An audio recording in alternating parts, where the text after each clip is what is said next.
Състояние на езерото с пиявиците в Белибер, с което се гордееше общината,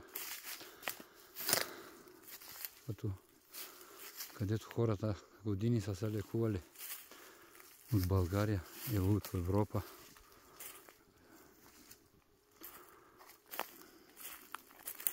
Много добра свършена работа от отговорните институции. Много добре поддържан.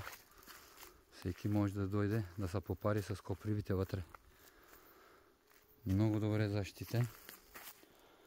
С табелка и капини.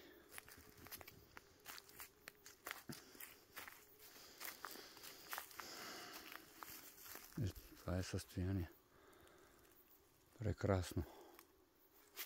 Аплодисменти за хората, които го поддържат. Браво, евала!